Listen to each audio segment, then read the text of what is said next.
যারা ছোট মাছ খেতে ভালোবাসেন তাদের জন্য আমি আজকে ছোট মাছ দিয়ে একটা চচ্চড়ির রেসিপি নিয়ে এসেছি।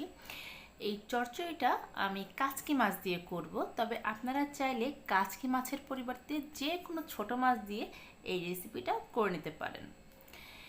এখন আমি এখানে নিয়ে নিয়েছি কাচকি মাছ। আমি কাচকি মাছের সাথে কিছু সবজি নিয়ে নিয়েছি। আমি নিয়ে নিয়েছি ডাঁটা, পটল, আলু, কচু, মূলা, এই বিভিন্ন ধরনের সবজি আমি নিয়ে নিয়েছি। আপনারা আপনাদের পছন্দসই যে কোনো সবজি এখানে নিয়ে নিতে পারবেন। এই সবজিগুলোকে একটু চিকন চিকন করে কেটে নেবেন, যেহেতু ছোট মাছ তাই মাছের সাথে মিল রেখে সবজিটা কেটে নেবেন।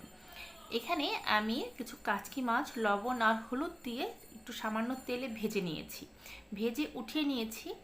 এবার কড়াইতে আমি ধুয়ে রাখা সেই সবজিগুলো আমি দিয়ে দিচ্ছি। আমার এই রেসিপিগুলো যদি আপনাদের ভালো লেগে থাকে তাহলে আমার চ্যানেলটা সাবস্ক্রাইব করে পাশে থাকা যে বেল আইকনটা আছে সেখানে ক্লিক করে দেবেন। আমি যখনই আমার চ্যানেলে এরকম কোনো নতুন ধরনের রেসিপি আপলোড করব আপনি সবার আগে নোটিফিকেশন পেয়ে যাবেন। এখন এই সবজিতে আমি দিয়ে দিলাম পেঁয়াজ কুচি। আমি হাফ কাপের মতো পেঁয়াজ কুচি, 2 চা চামচ হলুদ গুঁড়ো আর 1.5 চা চামচ শুকনো মরিচের গুঁড়ো। ঝালটা আমি একটু কমই দিয়েছি। আপনারা যদি ঝাল বেশি পছন্দ করেন সেই ক্ষেত্রে কিন্তু ঝালটা একটু বাড়িয়ে দেবেন। এখানে দিয়ে দিলাম স্বাদ মতো বা পরিমাণ মতো লবণ।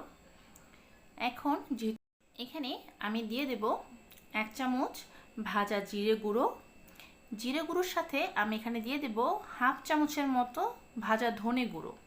জিরে গুঁড়োর তুলনায় অবশ্যই ধনে গুঁড়োটা একটু কম দিতে হবে, যেহেতু গুঁড়ো মশলা অ্যাড করেছি মশলাটা পুড়ে যেতে পারে, এজন্য এখানে সামান্য একটু জল দিয়ে দিলাম।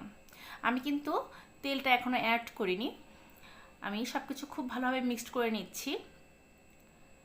দেখুন আমি চামচ দিয়ে খুব ভালো করে মিক্সড করে নিচ্ছি। আপনারা চাইলে কিন্তু হাত দিয়েও এটাকে খুব ভালো করে মেখে নিতে পারেন, কারণ এই চচ্চড়িটা খুব ভালো করে মেখে নিলে তাতে করে কিন্তু রান্নাটা খেতে বেশি ভালো লাগে। এখন আমি দিয়ে দেবো তেল। চচ্চড়িতে একটু তেলের পরিমাণটা বেশি দিতে হবে, তাই এখানে আমি হাফ কাপের মতো সাদা তেল দিয়ে দিলাম। তেল দিয়ে এবার সব কিছু খুব ভালোভাবে আমি মিক্সড করে দেব। আমি কিন্তু চুলার আঁচটা বাড়িয়ে দিয়েছি। প্রথমে এটাকে হাই হিটে আমরা খুব ভালো করে একটু কষিয়ে নেব, যাতে করে যে কাঁচা মশলাগুলো আমি অ্যাড করেছি সেগুলোর একটা যে স্মেল আছে সেটা যেন নষ্ট হয়ে যায়, এবং ভালো মতো কষিয়ে নিতে হবে। এখন এটাকে আমি চুলার আঁচটাকে মাঝারিতে করে দিয়েছি আর আমি ঢাকনা দিয়ে ঢেকে দিয়েছি। যেহেতু চচ্চড়ি রান্না করব আমি কিন্তু কোনো ঝোল দিইনি, এটা একটু শুকনো শুকনোই হবে। আর এটা কিন্তু ঝোল থাকবে না, একদম ড্রাই করে রান্নাটা করতে হবে। আর খুব ভালো করে চামচ দিয়ে আমরা মিক্সড করে দেব। আমার কাছে এই চচ্চড়িটা সাদা ভাতের সাথেই বেশি ভালো লাগে, আবার মুড়ির সাথেও খেতে ভালো লাগে। যারা মুড়ি দিয়ে এখনও এই ধরনের চচ্চড়ি খাননি একবার খেয়ে দেখবেন, আশা করি ভালো লাগবে। আর যদি কেউ গুঁড়ো মাছ পছন্দ করে থাকেন, যে কিনা গুঁড়ো মাছ পছন্দ করেন, সে কিন্তু এইভাবে রান্নাটা করতেই পারেন।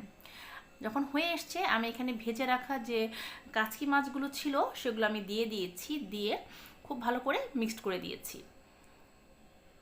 কাচকি মাছ কিন্তু খুবই নরম হয়। আমি হালকা ভেজে নিয়েছি, মাছগুলো ভাঙবে না। হালকা একটু ভেজে আমি এটাকে নামিয়ে সার্ভ করে নিয়েছি। দেখুন হয়ে গেল আমার কাচকি মাছ দিয়ে চচ্চড়ি। আপনারা এইভাবে ছোট মাছ দিয়ে চচ্চড়ি রান্না করে খেয়ে দেখবেন, আশা করি ভালো লাগবে। সবাই ভালো থাকবেন।